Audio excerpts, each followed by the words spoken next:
ప్రతి మనుషునికి ఎలాగూ ప్రత్యుత్తరం ఇవ్వవలెనో అది మీరు తెలుసుకొనుటకై మీ సంభాషణ ఉప్పు వేసినట్లు ఎల్లప్పుడూ రుచిగలదిగాను కృపా సహితముగాను ఉండనీయుడి. దేవునికి స్తోత్రం. హల్లెలూయా. ఎల్లప్పుడూ మన యొక్క సంభాషణ అనేది ఎల్లప్పుడూ కూడాను, అంటే మనం మాట్లాడే మాట తీరు ఎల్లప్పుడూ కూడా ఎలా ఉండాలండి? ఫస్ట్ ఆఫ్ ఆల్ రుచిగాను, రెండవది కృపా సహితముగాను ఉండాలంట. హల్లెలూయా. గమనించండి ప్రియా దేవుని బిడ్డలారా, ఆ మాటలోనే మహిమలు ఉన్నాయి. అవును కదండి, మాటల్లోనే మహిమలు ఉన్నాయి. దేవునికి స్తోత్రం. హల్లెలూయా. మాట బ్రతికించగలదు, మాట చంపగలదు, మాట కట్టగలదు, మాట పోల్చగలదు. మాటకంత పవర్ ఉంది. ఉందా లేదా అమ్మా? మాటలో మహిమలు ఉన్నాయి. ఏమండి? మాటలో ఆదరణ ఉంది, మాటలోనే దుఃఖం ఉంది, మాటల్లోనే ఘనత ఉంది, మాటల్లోనే అవమానం ఉంది. అవునా? మాటల్లో గోతులు ఉంటాయి. అవునా? మాటలు ఏముంటాయండి? గోతులు, గొయ్యలు వేస్తారు. మాటలతోనే గోతులు వేస్తారు. హల్లెలూయా. గమనించండి ప్రియా దేవుని బిడ్డలారా, మాటతోనే ఏదైనా చేయొచ్చు, మాటతోనే ఏదైనా చేయొచ్చు. దేవుని మాట వేరు, మనుషుని మాట వేరు. అమ్మా, దేవుని మాట వేరు, మనుషుల యొక్క మాటలు వేరు. ప్రియా దేవుని బిడ్డలారా, మనుషుల మాటలో కూడా దేవుని మాటలుగా ఉండాలనుకుంటాడు దేవుడు. హల్లెలూయా. అర్థమైందా? మనుషుల మాటలు కూడా దేవుని మాటలుగా ఉండాలనుకుంటాడు. అంటే నీ నోటి ద్వారా ఆయన మాట్లాడాలనుకుంటాడు. గుర్తుపెట్టుకునే విషయం, నీ నోటి ద్వారా ఆయన తన శక్తిని బయలు వెళ్ళ చేయాలనుకుంటాడు. నీ నోటి ద్వారానే తన మహిమను బయలు వెళ్ళ చేయాలనుకుంటాడు. నీ నోటి ద్వారానే ఏమండి తన కృపను వెల్లడి చేయాలనుకుంటాడు. దేవుడు నీ నోరు వాడుకుంటాడు ఆయన సమస్త కార్యాలన్నిటికీ. హల్లెలూయా. హల్లెలూయా. దేవుడు ఏం చేస్తాడండి? నీ నోటిని వాడుకుంటాడు. నా ప్రియ దేవుని బిడ్డలారా, అందుకనే మన నోరు జాగ్రత్తగా ఉండాలి. హల్లెలూయా. దేవుని పిల్లల నోరు జాగ్రత్తగా ఉండాలి. సేవకులే కానీ విశ్వాసులే కానీ క్రైస్తవులైన వారందరి నోరు ఎలాగుండాలండి? జాగ్రత్తగా ఉండాలి. నా ప్రియ దేవుని బిడ్డలారా, ఎందుకంటే నీ నోటితో దేవునికి పని ఉంది. నీ నోటితో దేవునికి పని ఉంది. నీ నోటితో దేవునికి మహిమ ఉంది. నీ నోటి ద్వారా దేవుని కార్యాలు ఉన్నాయి. అర్థమవుతుందా? నీ నోరు నీ ఇష్టానికి వాడుకుంటే వాడుకో, కానీ నా నోరు దేవుని ఇష్టానికి ఉండాలనుకుంటే మాత్రం ఈ మాటలు. హల్లెలూయా. హల్లెలూయా. ఈరోజున చాలా మంది నోరు సాతానికి ఇస్తారు, దేవునికి ఇవ్వలేదు. మొన్న ఒకసారి హాస్పిటల్కి వెళ్ళాను, గవర్నమెంట్ హాస్పిటల్ వెళితే అక్కడ ఒక బోర్డు చూసేది. ఏమంటే పంటి డాక్టర్ దగ్గర కొన్ని ఫోటోలు ఉన్నాయి. అర్థమవుతుందా? పంటి డాక్టర్ దగ్గర కొన్ని ఫోటోలు గోడకు తగిలించి ఉన్నాయి. మీరు నోరు ఇటు పెట్టేట్టు చూసే ఉంటారు. హల్లెలూయా. కొంతమంది చూసే ఉంటారు. ఇప్పుడు చూసారా? డెంటిస్ట్ దగ్గర కొన్ని ఫోటోలు ఉంటాయి. దానిలో ఎన్నో క్యాన్సర్లు, ఎన్నో పురుగులు, ఎన్నో పాడైపోయిన ఫోటోలు ఉంటాయి. అంటే కైలు నవ్వినవి, గుట్కాలు నవ్వినవి, ఏమంటే ఈ బొగ్గలు తినేసి, పళ్ళు తినేసి, క్యాన్సర్లు వచ్చి, పురుగులు వచ్చి, ఈ లోటపోయినవి ఎన్నో ఉంటాయి. ఎందుకని? ఆ నోరు వ్యసనానికి ఇవ్వబడింది అంతే. ఆ నోరు అలవాట్లకి ఇవ్వబడింది. ఆ నోరు వ్యసనాలకి అలవాట్లకి ఇవ్వబడింది కాబట్టి ఆ నోరు అలా చెడిపోయింది. దేవుడు మంచి పళ్ళు నోరు ఎందుకు ఇచ్చాడంటే, ఏమండి మొన్న కూడా చెప్పా, పంది పొగాకు తిన్నాక. పంది సాయిలో నేను పాస్టర్ గారికి వెళ్తుంటే విన్నాను, నాకు తిని పంది పొగాకు తింటారు. జంతువులు కూడా తిననేవి మనుషులు తింటున్నారు. అందుకే సచ్చేదాకా జంతువులు పళ్ళు ఊడిపోతాయా? హాస్పిటల్కి వెళ్ళింది ఎప్పుడన్నా, కానీ మనిషి మాత్రమే వెళ్తాడు ఎప్పుడు. హల్లెలూయా. గమనించండి, జంతువులకు డాక్టర్ లేడు, మందు లేదు. ఏమండి అవి మాత్రం గట్టిగా స్ట్రాంగ్గా బతుకుతుంది బతికినంతగా. మనుషులు ఏమవుతున్నారు? కాబట్టి దానికి కారణం ఏంటంటే, మనుషులు తమ నోర్లు ఏమండి దేవునికి ఇవ్వాల, శాతానికి ఇచ్చారు. కొంతమంది వాళ్ళ నోర్లు దేనికి ఇస్తారు తెలుసా? కొండలకి ఇస్తారు. కొండెములు, అబద్ధములు, అర్థమైందా? దోషణకి, వంచనకి, వీటికి ఇస్తారు. మగోళ్ళు వాటికి ఇస్తే ఆడవాళ్ళు వీటికి ఇస్తారు. అందుకనే ఆ నోరు ద్వారా ఎన్ని కాపురాలు పోయినాయో, ఆ నోరు ద్వారా ఏమండి ఎంతమంది చచ్చిపోయారో. నోరే కాపురాలు పోయేది ఆ నోరు వల్లనే. ఏమండి ఆ మనుషులు ప్రాణాలు పోయేది ఆ నోటి వాళ్ళే. గమనించండి పిల్లారా, ఎన్ని సమస్యలో, ఎన్ని అసమాధానాలో ఆ నోటి వల్లనే. నీ మాటలను బట్టి ఎంతమంది లోపల కృంగిపోతున్నారో, చాటుకి వెళ్ళి ఏడుస్తున్నారో నీ మాటలను బట్టి. ఏమండి గమనించండి. ఎందుకని? నీ నోటి మాటలు అలా ఉన్నాయి. ఒక్కొక్కసారి కొంతమంది ముసలాళ్ళు ఏడుస్తూ ఉంటారు. ఎందుకని? ఇంట్లో వాళ్ళ పిల్లలనే మాటలు, బయట వాళ్ళు అనే మాటలు కాదు, వాళ్ళ పిల్లలనే మాటలే, వాళ్ళ పిల్లలనే మాటలే. ఒక్కొక్కసారి అత్తగారింటి కాడ ఉండాల్సిన కోళ్ళు పుట్టింటి కాడ ఉంటుంది. ఎందుకని? ఆ ఇంట్లో ఉన్న మాటలే. ఏమండి భర్త దగ్గర, బిడ్డల దగ్గర చక్కగా కాపురం చేసుకోవాల్సిన అమ్మాయి పుట్టింటి దగ్గర ఉంటుంది. ఎందుకని? ఆ ఇంట్లో ఉన్న మాటలే. అర్థమవుతుందా? నీ కాపురాలు ఇదవడానికి, నీ కన్నీటికి, ఏమండి నీ జీవితాలు పాడవడానికి కారణం మీ నోరు. మీ మాట సరిలేక. అర్థమవుతుందా? నా ప్రియ దేవుని బిడ్డలారా, నీ నోరు అపవాదికి నువ్వు ఇస్తే, అపవాది దాన్ని వాడి పనులు కట్ట వాడేసుకుంటాడు.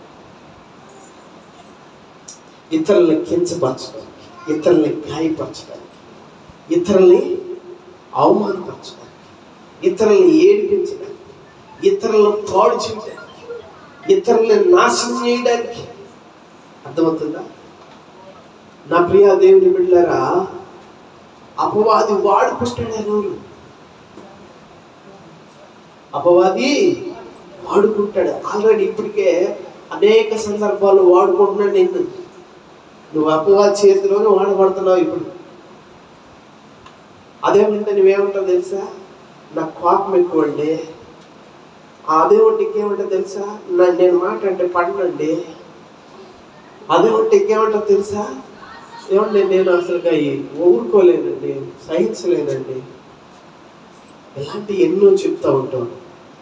ఇలాంటివి ఎన్నో చెప్తా ఆ నోరు ఏం చేస్తున్నావు తెలుసా? అపవాదికి ఇస్తున్నావు. అపవాదికి ఇస్తున్నావు కాబట్టి ఆ అపవాది ఏం చేస్తున్నావు తెలుసా? శుభ్రంగా నీ నోరు వాడుకుంటున్నాడు. నువ్వు మాట్లాడే మాటలు బ్లేడ్లు కట్టి ఘోరంగా తెగుతాయి తెలుసా? నువ్వు మాట్లాడే మాటలు ఎలాంటివి అండి? కొట్లకి బ్లేడ్లు కంటే కూడా పొదునుగా దిగుతూ ఉంటాయి. బ్లేడ్ అన్న చర్మాన్ని కోసింది, నీ మాట మనసునే కోసింది. అర్థమైందా? నీ మాట దేన్ని కోసిందండి? మనసునే కోసిందండి. ఆ కత్తులన్నా మనిషి యొక్క శరీరానికే, కానీ మాటలో మనుషుల కుటుంబాలకు పనిచేస్తాయి, మనుషుల బంధాలకు పనిచేస్తాయి, మనుషుల యొక్క జీవితాలకు పనిచేస్తూ ఉంటాయి. నా ప్రియ దేవుని బిడ్డలారా, ఏమన్నా గ్రహింపు అవుతుందా మీకు? ఇన్ని మాట్లాడుతున్నాను కదా, దీన్ని ఏమన్నా గ్రహింపు వస్తుందా? చక్కగా చెరగ పలుకులు ఎన్నట్టుగా అంటున్నారు. హల్లెలూయా. ఏమన్నా గ్రహించుకుంటున్నారు దీనిలో? ఏమండి ఈ మాటలు వింటుంటే నీకేమన్నా అనిపిస్తుందా? ఈ మాటలు వింటుంటే నీకేమన్నా గుర్తు వస్తుందా? పక్కనే గుర్తు వస్తున్నాయా? నీ కూడా ఏమైనా గుర్తు వస్తున్నాయా? ఏమండి ఆపోజిట్ సైడే పనిచేస్తుందా, లేకపోతే ఇన్నర్ సైడ్కి ఏమైనా పనిచేస్తుందా? నాకు తెలిసి ఆపోజిట్ గా పనిచేసే కంటే కూడా ఇన్నర్ గా పనిచేస్తేనే లాభం ఎక్కువ. హల్లెలూయా. ఆపోజిట్ గా కూడా పనిచేయాలి. అది ఎలా పనిచేయాలి? ఇన్నర్ గా పనిచేయాలి, అది కూడా ఒక రకంగా పనిచేయాలి. హల్లెలూయా. ఇన్నర్ గా పనిచేసామనుకోండి, ఇన్నర్ గా అంటే నీకు నువ్వు స్వపరిశీలన చేసుకుంటూ, నిన్ను నువ్వు విమర్శించుకుంటూ, నేను ఎలా ఉన్నానా అనుకున్నావు అనుకో, నా ప్రియ దేవుని బిడ్డలారా, అది నిన్ను మార్చింది. సో నిజమే, నేను కూడా ఆ రోజు బాధను పట్టు, కోపాన్ని పట్టు, లేకపోతే మరేది దేని స్వార్థాన్ని పట్టు, దేని పట్టు ఇలా మాట్లాడు, ఆ వ్యక్తి దగ్గర మాట్లాడు. గమనించు ప్రియా దేవుని బిడ్డలారా, గమనించు. అలాగా నీకేమన్నా అనిపిస్తూ ఉంటే దాన్ని సరి చేసుకుంటే అపవాది నీ నోటికి దూరం అవుతాడు. అర్థమవుతుందా అమ్మా? వింటున్నారా? అపవాది నీ నోటికి దూరం అవుతాడు. ఆపోజిట్ గా అంటే కూడా ఇది ఎట్లా అంటే, ఈ మాటలు నాకు కాదు మా అత్తకే అనుకోమా, అట్ట పని చేయకూడదు. ఈ మాటలు నాకు కాదు వాళ్ళకే అట్ట పని చేయకూడదు. ఆపోజిట్ గా ఎలా పని చేయాలంటే, నిజమే వాళ్ళు అపవాది యొక్క ప్రేరేపణ బట్టి నన్ను అంటున్నారేమో అట్లా, సో నేను వాటికి కృంగిపోకూడదు.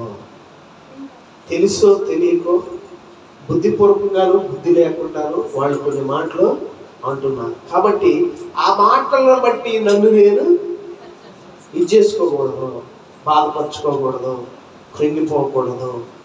ఏమండి తిరిగి నేను ఇది అవ్వకూడదు.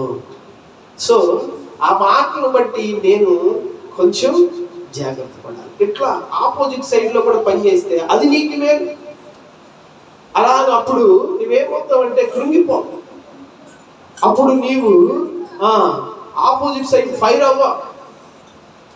అర్థమవుతుందా నా ప్రియ దేవుని బిడ్డలారా? అందుకనే మనము మన నోటి విషయమై, మన మాటల విషయమై బహు జాగ్రత్తగా ఉండాలి. హల్లెలూయా, హల్లెలూయా. గమనించండి ప్రియ దేవుని బిడ్డలారా, నీ నోరు అపవాదికి ఇచ్చి పాడు చేస్తున్నావు. ఇప్పటికైనా అపవాదికి ఇవ్వకుండా జాగ్రత్త పడు. హల్లెలూయా. స్వార్థాన్ని చూడమాక. ఏమండి కోపాన్ని ఇది కామా. గమనించండి, ఒక్కొక్కసారి మనం మాట్లాడే మాట చాలా ఇబ్బందిగా ఉంటుంది. ఏమండి చాలా ఇబ్బందిగా ఉంటుంది.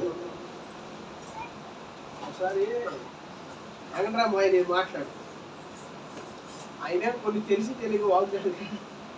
నేను కొంచెం పైరయ్యి పాపం ఎక్కడికి ఆయన నోరు మూసి వెళ్ళిపోయింది. అని చెప్పి ఇంటికి వచ్చినాక నాకు ఎలిగింది బొలుపు.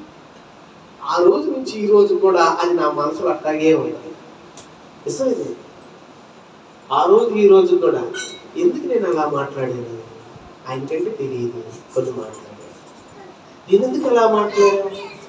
అప్పుడప్పుడు నాకు కూడా అనిపించింది, మాయా సారీ మాయా నీవుదో అనిపించింది. నిజమైంది, ఎవరికి తెలియదు ఆ విషయం. హల్లెలూయా. గమనించండి ప్రియులు, ఒక్కోసారి మన మాటలు ఎలా అవుతాయి అంటే తప్పుగా వెళతాయి. అలాంటప్పుడు ఎదుటివారు మనకంటే పెద్దోళ్ళు, వాళ్ళ గౌరవం ఇవ్వలేము మనం. అర్థమవుతుందండి? వాళ్ళ గౌరవం ఇవ్వలేము, వాళ్ళకి ఇబ్బంది కలిగిస్తూ ఉంటాం. అందుకనే ప్రియా దేవుని బిడ్డలారా, ఇక్కడ వాక్యం ఏం చెప్తుందంటే, మీ సంభాషణ ఉప్పు వేసినట్టు ఏమండి ఉప్పు వేసినట్టు ఎల్లప్పుడూ ఎలా ఉండాలంట? రుచిగలదిగా ఉండాలంట. హల్లెలూయా. రుచిగలది. రుచికరమైన ఆహారం నోటికి నాలుక తగలగానే ఏమండి ఇంప్రెసివ్గా ఉంటుంది, ఇంట్రెస్ట్గా ఉంటుంది, టేస్టీగా ఉంటుంది. తినకూడదు అనుకున్నవాడు కూడా తింటాడు. హల్లెలూయా. బాగాలేదనుకోండి, ఆకలి మంట మీద 2 ముద్దలు వెళ్ళిన తర్వాత నాకు కూడా ఈ బలహీనత ఉంది, నేను కూడా ఇంట్లో కాంప్రమైజ్ అవ్వలేను. హల్లెలూయా. రుచిగలదే కావాలని కోరుకుంటాం.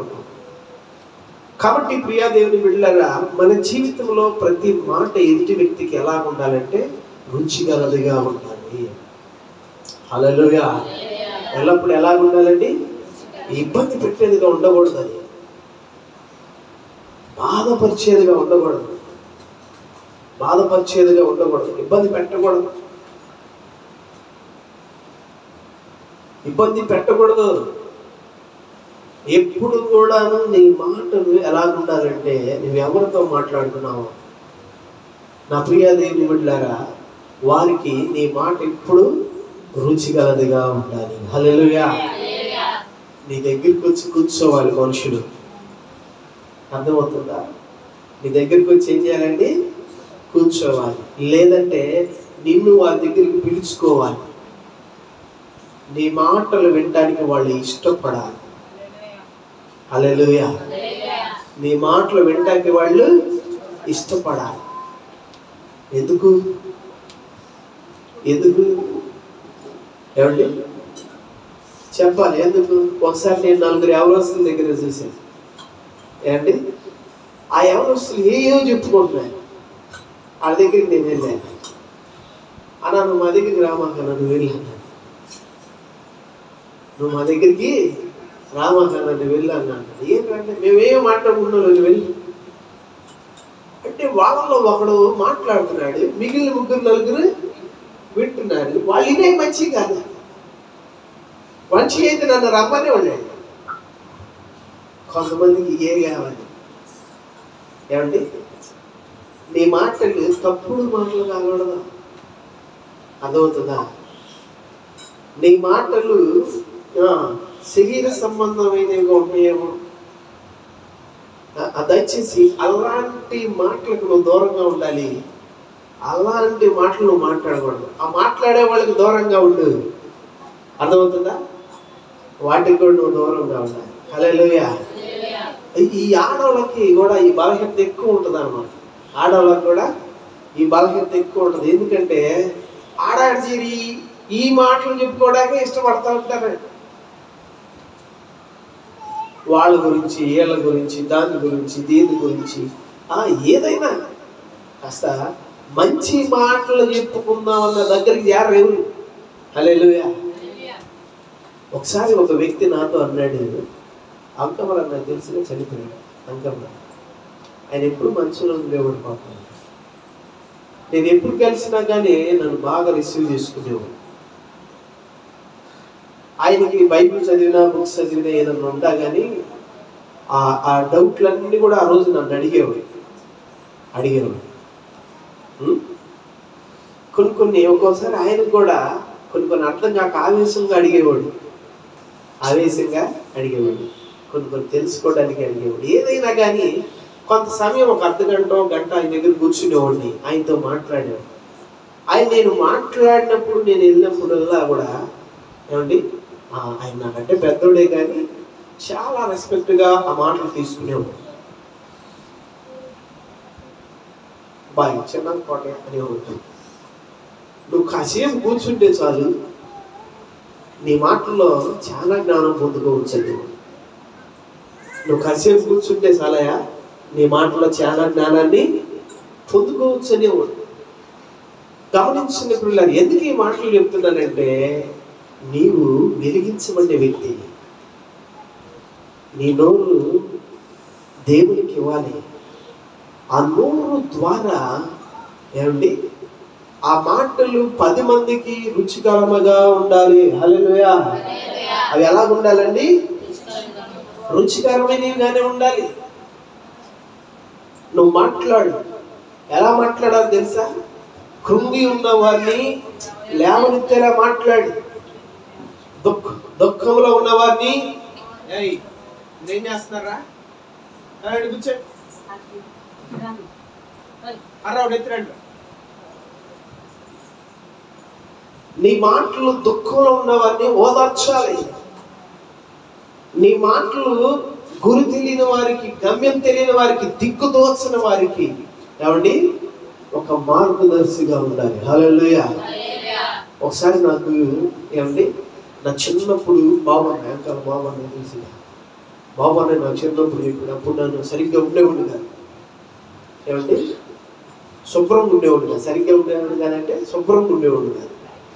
ఒకరోజు ఆయన నన్ను కూర్చోబెట్టి అన్నాడు, అరే అట్లా ఉండకూడదురా, నీకు గుండెలు లేకపోయినా సరే పిన్నిస్ పెట్టుకో, గుండెలు లేకపోయినా పిన్నిస్ పెట్టుకో, శుభ్రంగా ఉండిద్దిగా. నీ బట్టలు కానీ నువ్వు కానీ ఏదైనా శుభ్రంగా ఉండి మంచిగా ఉండాలా అని కొన్ని మాటలు చెప్పాడు. అవి ఇప్పుడు కూడా గుర్తున్నాను. అర్థమవుతుందా? నీ మాటలు ఎప్పటికైనా సరే ఏమండి ఇతరులకు మేలుకరమైనదిగా ఉండాలి. హల్లెలూయా. అది వాళ్ళు ఎలా ఉంటున్నారో వాళ్ళకి తగినట్టుగా ఏముండాలంటే ఒక మంచి ఉపదేశముగా ఉండాలి. హల్లెలూయా. అవి మంచి మార్గాన్ని ఇవ్వాలని, జ్ఞానాన్ని ఇవ్వాలని, తెలివిని ఇవ్వాలని, వివేకాన్ని పుట్టించాలి వాళ్ళలో. ఇలాంటి మాటలు కూడా ఉంటాయి. వివేకాన్ని పుట్టించే మాటలు, తెలివిని జ్ఞానాన్ని నేర్పించే మాటలు, సరైన త్రోవలు బోధించే మాటలు. ఇన్ని మాటలు ఎందుకు లేవు? ఎప్పుడైనా మాట్లాడుతున్నావు ఇలాంటి మాట్లాడుతున్నావా? నేను ఎప్పుడు మాట్లాడతా నాకేం పని అంట. హల్లెలూయా. ఇతరులకు తెలివిని, వివేకాన్ని, బుద్ధిని, జ్ఞానాన్ని నేర్పించే మాటలు కూడా ఉంటాయి. నువ్వు అవి నేర్పించవచ్చు. అర్థమవుతుందండి? నీ మాటలు ఎల్లప్పుడూ కూడా ఇతరులకు శ్రేయస్కరమైనవిగానే ఉండాలి. నీ మాటలు ఎప్పుడు ఆ నలుగురు జుట్లు ముడేసేటట్టుగా ఉంటాడు.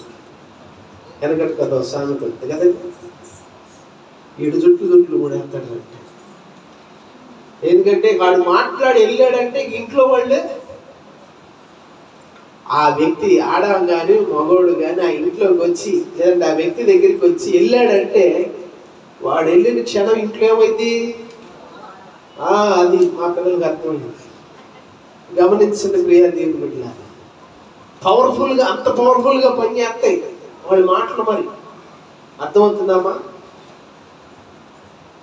గమనించండి పిల్లారా, అలాంటి మాటలు నువ్వు మాట్లాడు. మంచివాడు ఏం చేస్తాడు తెలుసా? కొన్నింటిని దాచిపెడతాడు. ఏం చేస్తాడండి? కొన్ని దాచిపెడతాడు. నా ప్రియా దేవుని బిడ్డలారా, మంచి అత్తాకోడలు ఎలా ఉంటారు అనుకుంటున్నా?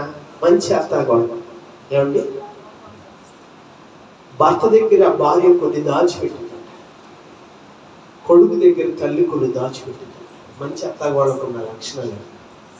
హల్లెలూయా. అవిలో వాళ్ళు ఏం చేస్తారు తెలుసా?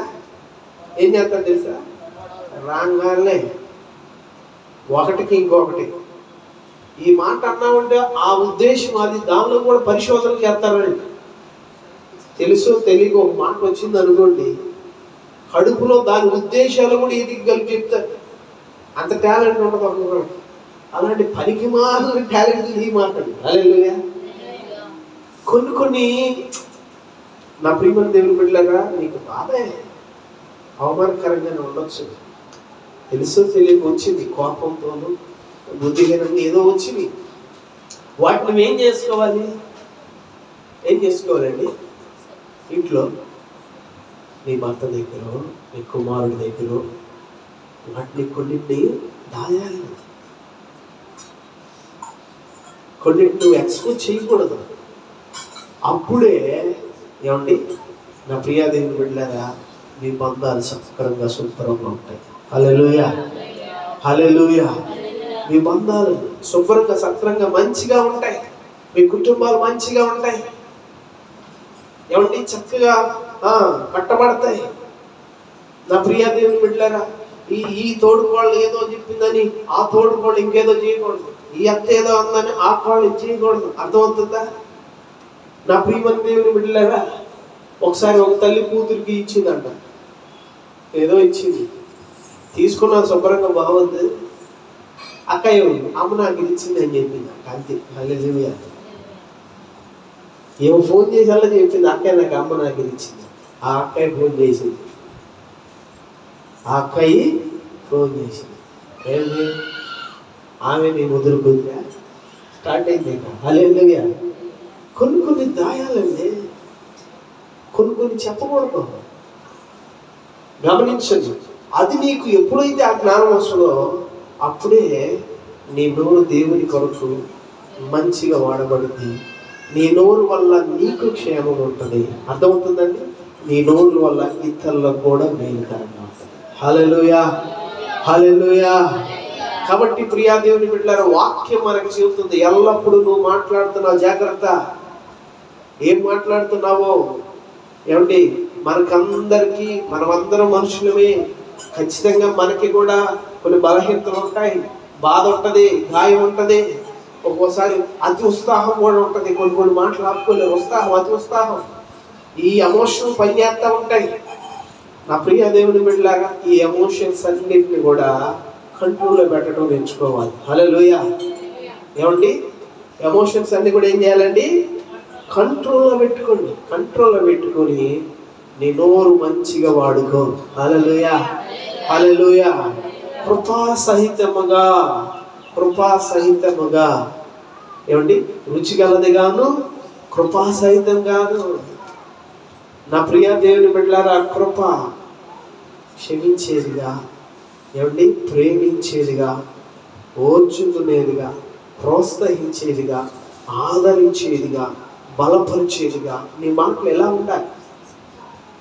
అర్థమవుతుందా? నా ప్రియా దేవుని బిడ్డలారా, నువ్వు అలా ఉంటే ఎంత బాగుండు.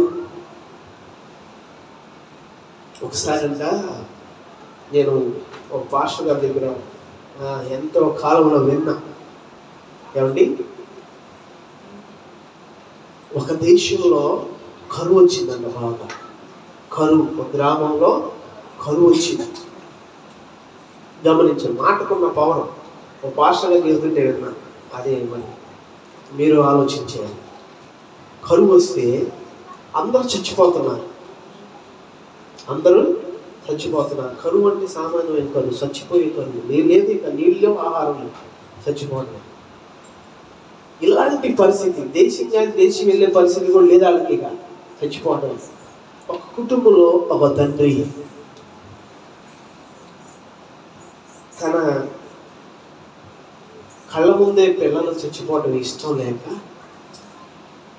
కుమార్తె ఇంట్లో ఉంటే ఆమె చచ్చిపోకూడదు అనుకుని ఒక మాట చెప్పాడు. అమ్మా, నేను నీ కోసం వెళ్ళి ఆహారం నీరు ఏదైనా ఉంటే తీసుకొస్తానమ్మా, నేను వచ్చేదాకా ఎక్కడే ఉంటుంది అంటే ఆమె చావు చూడలేక వదిలేసి వెళ్ళిపోతా, ఏం చేయలేక ఆ మాట చెప్పి వెళ్ళాడు. మీరు గమనించండి, ఆ మాట చెప్పి వెళ్ళిపోయినాక ఈయన నడుచుకుంటా నడుచుకుంటా నడుచుకుంటా నడుచుకుంటా ఈయన ప్రాణం ఉన్నంత వరకు ఇక వెళ్ళిపోదాం అనుకున్నట్టుగా వెళ్ళిపోయాడు. కొన్ని రోజులు, 2-3 రోజులు, 4 రోజులు గడిచిపోయింది. ఈయన ఎట్లా నడుచుకుంటా వెళుతున్నప్పుడు పాపం ఈయన అదృష్టం బాగుండి ఎక్కడో కొంచెం ఇలా దేశంలో ఎలా ఉందని కొంచెం ఆదరించే వాళ్ళు ఉంటారు, శిబిరాలు ఉంటాయి కదా, అలాంటి వాళ్ళ కంటే ఆయన పడ్డాడు. పాపం వాళ్ళు ఈయన్ని ఆదరించారు. వాళ్ళు కొంచెం ఆహారం నీరు ఇవ్వగా ప్రాణం తెప్పుకుంది. అప్పటికి 4 రోజులు ఈయనకి ఆహారం లేదు కదా, ఈయన ప్రాణం సమస్యపోయింది. ఆడొక 4 రోజులు ఉండి కొంచెం కోలుకున్నాక అసలు మనలా ఇల్లు ఎలా ఉందో, పరిస్థితి ఎలా ఉందో చూద్దామని ఇంటికి వచ్చాడు. మీరు నాకు నమ్మండి ప్రియ దేవుని బిడ్డలారా, ఆ తండ్రి దూరం ఉండగానే కనపడుతుంది ఒక దృశ్యం. ఏంటో చెప్పనా? ఆ కూతురు గడప దగ్గరే కూర్చొని అట్లా గోడ కానుకొని చూస్తుంది. చచ్చిపోలా పిల్ల. హల్లెలూయా. చచ్చిపోలా. నాకు ఇప్పుడు కూడా అది గుండె తరుక్కుపోయేది. చచ్చిపోలా. ఎందుకు చచ్చిపోలేదు? మా నాన్న వస్తాడు, మా నాన్న వస్తాడు, నా కోసం ఆహారం తెస్తాడు. ఆ మాటలో ఉన్న ఆ చిన్న భరోసా, ఆ పాప ఏమండి ప్రాణాన్ని బుగ్గులు. ఒక్కోసారి ముసలాళ్ళు కూడా ఎంత ఇష్టం వచ్చిన వాళ్ళు వచ్చి నీళ్ళు పోతే పోతారంటారు. హల్లెలూయా. ఇష్టమైన వాళ్ళు వచ్చి గత పలకరించి నీళ్ళు పోయినాలే వాళ్ళ కోసం కొట్టుకుంటుంది ఆ ప్రాణం అంటారు. హల్లెలూయా. ఏమండి పిల్లలకు కూడా అట్టాగే ఉంది. మీరు గమనించండి ప్రియా దేవుని బిడ్డలారా, వాళ్ళ నాన్న చూసింది లేవలేదు, ప్రాణం ఇదైపోయింది. దగ్గరికి వచ్చాడు, తండ్రి దగ్గరికి వచ్చాడు, చిన్నగా నాన్న నా కోసం తెచ్చావా అన్నాడు. చిన్న ఓపిక తెచ్చుకుంది. ఆ తండ్రికి ఆడున్నప్పుడే దుఃఖం వచ్చేస్తుంది, దుఃఖం ఏడుతూనే వస్తున్నాడు.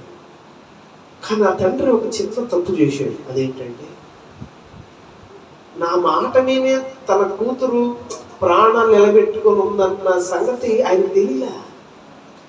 ఆ పిల్ల మాట అనగానే దుఃఖంతో ఎడుతానే, నువ్వు బ్రతుకుండమని తేలేదమ్మా అన్నాడు. అట్ట ఆ మాట అనగానే ప్రాణం పోయింది. ఆ మాట వినగానే ఆ పిల్ల ప్రాణం పోయి, తెచ్చే తల్లి అన్నట్టయితే ఇంకొక ఆశతో బతికేదేమో. హల్లెలూయా. తెచ్చే తల్లి అన్నట్టయితే ఇంకొక ఆశతో బ్రతికేదేమో. కానీ గమనించండి పిల్లరా, అందుకే నేను చెప్పేది మాటలో ఉన్న పవర్ లాంటిది. తండ్రి చెప్పిన మాటతో మామూలుగా ఎప్పుడో చచ్చిపోవాల్సిన పిల్ల, కానీ ఆ మాటల మీద నమ్మకం ఉంచి ప్రాణాలు ఒగ్గబెట్టుకుని ఉంటాయి. ఆ మాటే ఈరోజు ఇట్లా రాగానే అన్నాళ్ళు ఒగ్గబెట్టుకున్న ప్రాణం. గమనించిన ప్రియాదేవుని బిడ్డలారా, మీ ఇంట్లో ఎవరైనా ఉంటున్నారేమో నీతో పాటు, వాళ్ళ దగ్గర నీ మాటలు ఎలాగున్నాయి చూడు. తొందరగా చచ్చిపోయేలాగా నీ మాటలతో బాధ పెట్టమా. తొందరగా నీకు దూరం అయ్యేలాగా, నీ బంధాలు తెగేలాగా నువ్వు మాట్లాడమాక. అర్థమవుతుందా? నీ మాటలు ఏమండి ఆహారం పెట్టకపోయిన పర్లా, కొంచెం ప్రేమగా ఆదరణగా ఉండని ఏమండి, అది ఎంత మేలు, అది ఎంత బాగుంటుంది. హల్లెలూయా. ఇంట్లో వృద్ధులు ఉంటారండి, అమ్మ బాబులు వయసు వచ్చిపోయింది, వాళ్ళు ఏం కోరుకుంటారు? వెండి బంగారాలు నీ దగ్గర కోరుకుంటారా? నా కొడుకు పరిస్థితి, నా కోళ్ళు, నా పిల్లలు వీళ్ళ పరిస్థితి నాకు తెలియదా అని ఆమె అనుకుంటుంది. ఆమె కోరుకోదు. ఏం కోరుకునేది? నీ దగ్గర టైం కాస్త నీళ్లు ప్రేమతో కొనుక్కుంటే మంచి మాట. వృద్ధులు ఎందుకంటే ఎవరు కోరుకుంటారండి? ఈ టయానికి కొంచెం పెడితే చాలా వాళ్ళకి ప్రేమతో ఏమండి అది ఇచ్చినా చాలు. వాళ్ళు సంతోషంగా నీ దగ్గర ఉండి నేను దీవిస్తా బ్రతుకుతారు. నీ కోసం వాళ్ళ ప్రాణాలు నిలబెట్టుకొని అయా నా పిల్లలు బాగుంది అనుకుంటా నీ మేలు కోరుకొని నీ గడపంలో బ్రతుకుతూ ఉంటారండి. అలాంటి వాళ్ళని నువ్వు బాధ పెట్టకూడదు, గాయపరచకూడదు, వేధించకూడదు. దయచేసి కొడుకులు కోడళ్ళు అనేవాళ్ళు గుర్తుపెట్టుకోండి, కూతుళ్ళు అనేవాళ్ళు గుర్తుపెట్టుకోండి. నీ పరిస్థితులు వాళ్ళకి తెలుసు, నీ దగ్గర గొప్ప ఏం కోరుకోరాళ్ళు. ప్రేమతో కూడిన ఆదరణ కలిగిన ఒక మంచి మాటే. అంత ముద్ద టయానికి ఒక అన్నం వేసి కాస్త నీళ్ళు ఇస్తే చాలా అర్థమవుతుందండి. వాళ్ళ ఆయుష్కాలం వరకు నిన్ను నీ పిల్లలను దీవిస్తా బ్రతుకుతారు, నీ క్షేమం కోరుకుంటూ బ్రతుకుతారు వాళ్ళు. అలాంటి వాళ్ళు కూడా ఎందుకు నీ మాటలతో గాయపరుస్తుంది, నీ మాటలతో బాధపరుస్తుంది? ఏమండి దయచేసి మీరు అలాంటి పనులు చేయమంటారు. అలాంటి పనులు చేస్తే అది మంచిది కాదు. అర్థమవుతుందండి. నా ప్రియ దేవుని బిడ్డలారా, మీరు ఇళ్లలో ఉంటున్నారు.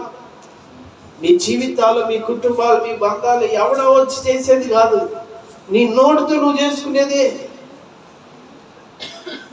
అర్థమవుతుందా? మీరు జాగ్రత్తగా ఉండండి, మీ మాటే మేలండి. అర్థమవుతుందా? హల్లెలూయా. నీ మాటే మేలు. నీతిమంతుల నోటి మాట దేవుడు కూడా స్థిరపరుస్తాడు. హల్లెలూయా, హల్లెలూయా. నీతిమంతుల నోటి మాటలు ఏం చేస్తాడండి దేవుడు? ఏం చేస్తాడు? స్థిరపరుస్తాడు. హల్లెలూయా. నువ్వు మంచి వ్యక్తివైతే చాలు, నువ్వు పలికే మాట మంచిదైతే చాలు, దేవుడు దానికి తోడుగా ఉంటాడు. దేవుడు ఆ మాటలో తన కృప నింపగలడు, తన జీవాన్ని నింపగలడు. హల్లెలూయా. కాబట్టి నా ప్రియా దేవుని బిడ్డలారా, దేవుడి వాక్యం వింటున్నా మీరు ఒకసారి ఆలోచించి ఎలా మాట్లాడుతున్నారో ఏమండి ఒకసారి మిమ్మల్ని మీరు పరిశీలన చేసుకోండి. నీ మాటలు ఏమండి మహిమ గలవాటిగా మార్చండి, నీ మాటలు ఆశీర్వాదకరంగా మార్చండి, నీ మాటలు ఆదరణకరంగా మార్చండి, నీ మాటలు ప్రోత్సాహకరంగా మార్చండి, మీ మాటలు ఇతరులకు మేలుకరంగా మార్చండి, మీ మాటలు ఇతరులకు తెలివిని, వివేకాన్ని, బుద్ధిని, జ్ఞానాన్ని, చక్కటి గ్రహింపును అవండి ఇచ్చేలాగా నీ మాటలు ఉంచండి. హల్లెలూయా. గమనించండి ప్రియా దేవుని బిడ్డలారా, ఆదిమమ్మ మీకు తెలుసా? ఆదిమమ్మ తెలుసుగా, ఇప్పుడు వాళ్ళకి తెలియదు. హల్లెలూయా. గమనించండి ప్రియా దేవుని బిడ్డలారా, అంటే కోట్లు ఉన్నాడు కదా, కోట్లు నాన్న ఏ సినిమా నీకే తెలియదు. హల్లెలూయా. నేను చిన్న పిల్లలు ఉన్నప్పుడు నేను పిలుపుగాడు అంతే ఉన్నాను. గమనించి అప్పుడు మనకి గాగుల తొట్లు ఉన్నాయి కదా, ఆ గాగుల తొట్లు నుంచొని పొద్దున్నే మొహం కడుక్కుంటాం. మొహం కడుక్కునేటప్పుడు డబ్బాతో నీళ్ళు తీసుకొని కడుక్కోవట్లేదు, చేయబెట్టి ఆ గాబులో నీళ్ళు మొహాన్ని కడుక్కుంటాం. ఆమె ఆ దారికి పోతా వచ్చింది. హల్లెలూయా. వచ్చి అరే పాటప్ప ఏంది నువ్వు చేసే పని, చెయ్యి దానిలో పెట్టి కడుక్కుంటే తొట్లు నీళ్ళన్నీ ఆగవుతుందిగా, ఒక డబ్బా తీసుకొని కడుక్కోరా, అప్పుడు ఆ నీళ్ళు అని శుభ్రంగా ఉంటాయి అంది. హల్లెలూయా. గమనించిందా? అదే నాకు అప్పుడు దాకా గ్రహింపు లేదు. నిజమది అవన్నాక తొట్టు నీళ్ళ చూస్తే ఆ నీళ్ళన్నీ కూడా ఆయిల్ దట్టినట్లు ఉంటాయి. అప్పుడు అర్థమైంది నాకు, ఒక నిజమే కదా, డబ్బా తీసుకొని కడుక్కుంటే ఎంత బాగుంటుంది. ఒక్కొక్కసారి ఒక్కొక్క మాటే మనకు వెలుగైంది. హల్లెలూయా. గమనించండి, అర్థమవుతుందా? అర్థమవుతుందండి? హల్లెలూయా. హల్లెలూయా. నా ప్రియ దేవుని బిడ్డలారా, నా జీవితంలో కొన్ని అనుభవాలు నాకు గుర్తొస్తున్నాయి, మీకు చెబుతుంది. ఏమండి జాగ్రత్తగా ఇలాంటి మాటలు మనం ఇతరులకు చెప్పేవిగా. ఇంకోటి కూడా ఏంటంటే ఇతరులకు చెప్పే మాటలు రిసీవ్ చేసుకునే విధానంలో కూడా ఉంటది. హల్లెలూయా. చెప్పేవారా పోవం అన్నాం అయిపోయింది. కేవలం ఏమన్నా ఉందా? ఎందుకు పనికిరాయి ఆడెవడు బాగేయలేదు, మాట వినని యవనాలు అయిపోతారు వాళ్ళందరం. హల్లెలూయా. మాట వినుట శ్రేష్టమని బైబిల్ చెప్తుంది. హల్లెలూయా. మాట వినుట శ్రేష్టము. నా ప్రియ దేవుని బిడ్డలారా, కాబట్టి మన మాటలు ఎప్పుడు కూడా ఎలాగుండాలి? ఎలాగుండాలమ్మా? కృపా సహితముగాను రుచిగలదుగాను ఉండాలి. అలా ఉంటే నా ప్రియ దేవుని బిడ్డలారా, మనము దీవించబడతాము, అనేకులకు కూడా దీవెన అనేది తీసుకుని వస్తాం. హల్లెలూయా. హల్లెలూయా. హల్లెలూయా. బైబిల్లో కూడా చాలా మంది ఉన్నారు. ఏమండి? చాలా మంది ఉన్నారు. జాగ్రత్త. అవి మనకి చాలా మంచి ఉదాహరణగా కూడా ఉంటాయి. హల్లెలూయా. ప్రియా దేవుని బిడ్డలారా, మీకు అర్థమైందా? ఈ విషయం అర్థమైందా? ఏమండి? ఇంకా అర్థం కాని ఏమన్నా ఉందా? మీ మాటలు జాగ్రత్త చూసుకుంటారా? జాగ్రత్త చూసుకుంటారా? మరలా యథావిధిగా బతికేస్తారు. హల్లెలూయా. హల్లెలూయా. మాట చాలా ప్రాముఖ్యం. అర్థమవుతుందండి? మాట చాలా ప్రాముఖ్యం. నోరు మంచిదైతే ఊరు. హల్లెలూయా. నోరు మా అదుపులో ఉంటే ఈపు నమ్మగా ఉంటుంది. నోరు అదుపు తప్పితే ఈపు మీద ఎత్తు పల్లాలు వస్తా ఉంటాయి. హల్లెలూయా. వాతలో తేలుతూ ఉంటాయి అన్నమాట. కాబట్టి మాటల విషయంలో చాలా జాగ్రత్తగా ఉందాం. ఇంకోటి మనం చెప్పుకుందాం. 2 కొరింథీ 4:10.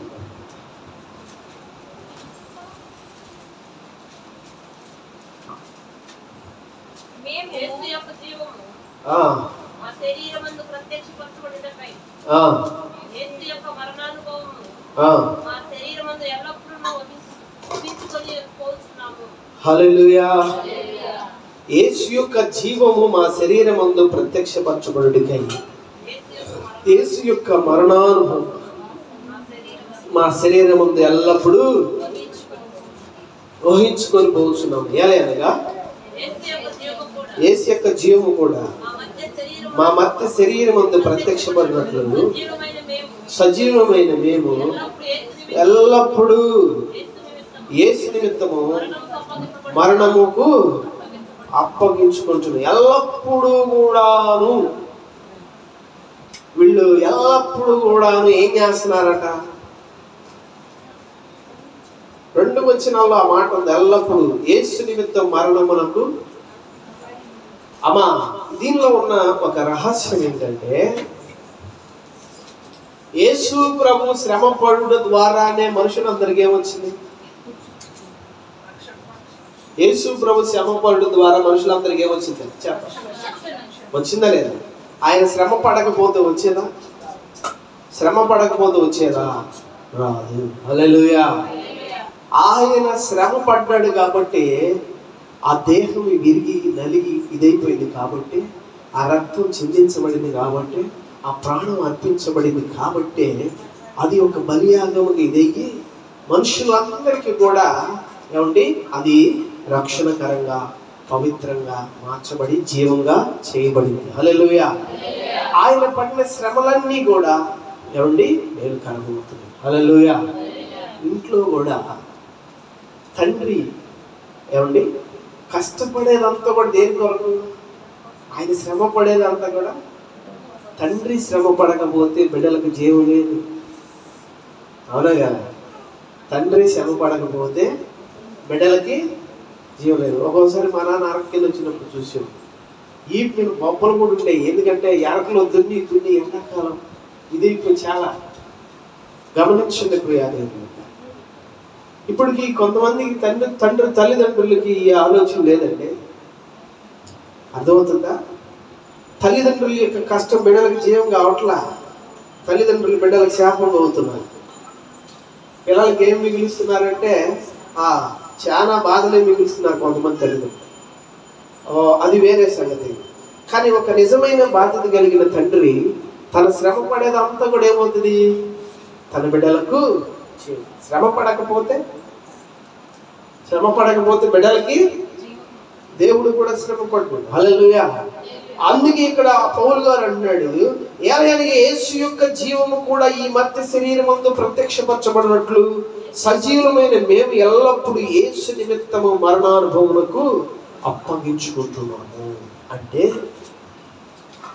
దేవుని కొరకు వాళ్ళు శ్రమలకు అప్పగించబడుతున్నారు. అర్థమవుతుందండి? హల్లెలూయా. అపోస్తుడైన పౌలు గారు ఉన్నాడు. ఆయనగా ఈ మాటలు చెప్పింది ఏమండి? ఆయన సువార్తకు వెళ్ళినప్పుడు కొట్టారా, తిట్టారా, రాళ్లతో చేశారా, ఎన్ని చేశారు. అవునా కదా? అన్ను దీర్ఘంగా కూడా ఆయన శరీరం దేనికి అప్పగించబడుతుంది? శ్రమకు, మరణానుభవానికి అప్పగించబడుతుంది. ఏమైపోద్దా వాక్యం? హల్లెలూయా. అప్పగించబడుతుంది. ఎందుకని? ఆ శ్రమలో వీళ్ళు వెళితేనే నలుగురికి అది జీవం అవుతుంది. హల్లెలూయా. సువార్త అనేది ప్రకటించబడింది. యేసు యొక్క మహిమ కనబడింది. హల్లెలూయా. అది లేదనుకో ఏమవుతుంది? సువార్తకు రారు ఎవరు. సువార్తకు రాకపోతే జీవం అనేది లేదు. హల్లెలూయా. అమ్మా, మనం కూడా ఎల్లప్పుడూ ఏం చేయాలంటే క్రీస్తు నిమిత్తము ఎల్లప్పుడూ సుఖాలకు అప్పగించుకోమాకండి. అర్థమవుతుందా? సుఖాలకి, మేలుకి, మహిమలకు అప్పగించుకోమాకండి. శ్రమలు కూడా అప్పగించుకో. దేవుని కొరకు నేను నలగవలసి ఉన్నది. దేవుని కొరకు నేను వెరగవలసి ఉన్నది. దేవుని కొరకు నేను బాధించబడవలసి ఉన్నది. దేవుని కొరకు నేను గాయపడవలసి ఉన్నది. దేవుని కొరకు నేను చచ్చిపోవాలి కూడా ఉంది. మరణము కూడా అప్పగించుకున్నట్టు ఉండాలి ఒక నిజమైన క్రైస్తవుడు. హల్లెలూయా. హల్లెలూయా. ఏమంటే ఒక ఉగ్రవాది 100 మందిని చంపుకోవడానికి తను చేసుకుంటున్నాడా లేదా? చేస్తున్నాడా లేదా? ఏమైనా ఒక ఉగ్రవాది తను చంపుకుంటున్నాడు. 100 మందిని 1000 మందిని చంపటానికి తను చంపుకుంటున్నాడు. వాళ్ళు ఇలా అవుతున్నప్పుడు మరి క్రీస్తు కొరకు అనేక రక్షణ కొరకు నిన్ను నువ్వెందుకు నిలబొట్టుకో? నిన్ను నువ్వెందుకు శ్రమకు అప్పగించుకో? నిన్ను నువ్వెందుకు నిందకు అవమానానికి అప్పగించుకో? నీతి నిమిత్తం, నీ విశ్వాస భక్తి నిమిత్తం, సువార్త నిమిత్తం, రక్షణ ఏమండి ఆ కార్యం నిమిత్తమై నిందలు, అవమానాలు, బాధలు, వేదనలు, కష్టాలు ఇవన్నీ ఇచ్చినా ఎల్లప్పుడూ కూడా అవి నాకు రాకూడదు అనుకోకూడదు. అర్థమవుతుందా? వాటి కనుకే నువ్వు అప్పగించుకో. వాటిలో కూడా నువ్వు వెళ్ళాలి. వాటిలో కూడా నువ్వు వెళ్ళే ప్రజలకు జీవాన్ని ఇవ్వాలి. హల్లెలూయా. అర్థమవుతుందండి? ప్రజలకు సువార్త ఇవ్వాలి, ప్రజలకు ప్రార్థన చేయాలి, ప్రజలకు రక్షణ అందించాలి. కాబట్టి ఎల్లప్పుడూ కూడా సుఖభోగాలు, విలువలు, ఘనతలు, మహిమలు, దండలు, శాలువాలు కోరుకోమాకండి. అర్థమవుతుందా? దేవుని నిమిత్తమై, భక్తి నిమిత్తమై, విశ్వాసం నిమిత్తమై, సువార్త నిమిత్తమై, ప్రజల రక్షణ మేలు కొరకు ఏమండి ఈ మరణ అనుభవంలో గుండా నువ్వు వెళ్ళాలి. హల్లెలూయా. ఈ శ్రమల గుండా నువ్వు వెళ్ళాలి, ఈ అవమానాల గుండా నువ్వు వెళ్ళాలి, ఈ గాయాల గుండా నువ్వు వెళ్ళాలి, ఈ ఆఖరి దప్పులు, ఈ ఆవేదనల గుండా నువ్వు వెళ్ళాలి. నువ్వు వెళ్ళినప్పుడే ఇతరులకు మేలు. హల్లెలూయా. ఇతరులకు ప్రయోజనకరం, ఇతరులకు ఆశీర్వాదకరం, ఇతరులకు జీవాన్ని ఇస్తాం. నీ శరీరం ముందు ఇదవుతుంది. హల్లెలూయా. నీ శరీరం ముందు ఇదవుతుంది. కాబట్టి నా ప్రియ దేవుని బిడ్డలారా, జాగ్రత్త. ఎల్లప్పుడూ కూడాను ఏమండి క్రీస్తు నిమిత్తమై శ్రమ పడేవారుగానే మనం ఉండాలి. హల్లెలూయా. ఎల్లప్పుడు కూడా ఎలా ఉండాలండి? నీ రక్షణ కొరకై, నీ విశ్వాసం కొరకై, దేవుని సువార్త కొరకై, ఏమంటే నీ పరిశుద్ధత కొరకై ఎల్లప్పుడు కూడా నువ్వేం చేయాలంటే శ్రమ గుండానే నువ్వు నిందలు, అవమానాలు, ఇరుకులు, ఇబ్బందులు, కష్టాలు, ఆపండి ఎన్నన్నా కానీ ఎన్నొచ్చినా కానీ ఏమండి దానిలో కూడా వెళ్ళాలి. హల్లెలూయా. దానిలో కూడా వెళితేనే అది ఆశీర్వాదకరం, అది గొప్ప ధన్యత. కొంత సేవకులు దేవుని సేవకు వెళ్ళినప్పుడు తినటానికి ఏమి లేదు. ఏమంటే కొన్ని అనుభవాలు నేను విన్నా. ఒక పాస్టర్ గారి కన్నీరు నేను చూశాను.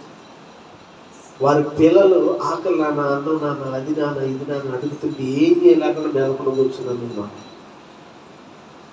పక్కింటి వాళ్ళు ఏదన్నా వండుకుంటున్నా కానీ పిల్లలు ఏది ఇచ్చిన సందర్భాలు ఉంటాయి.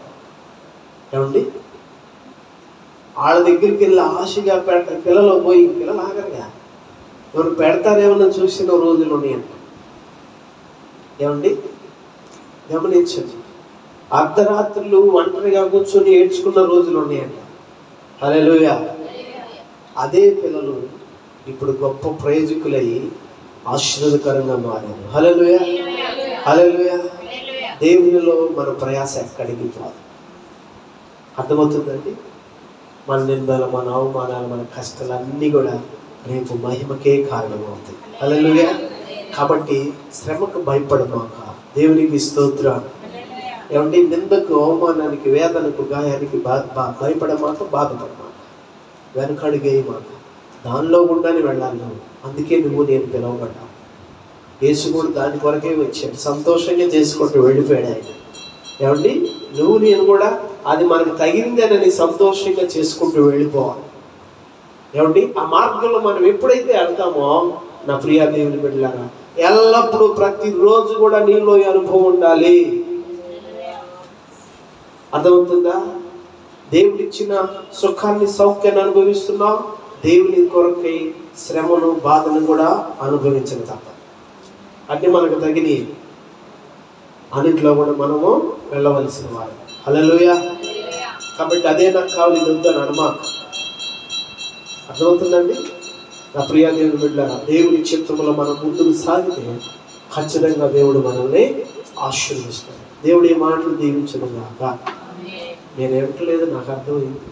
తాను సంగతి ప్రార్థన చేస్తాను.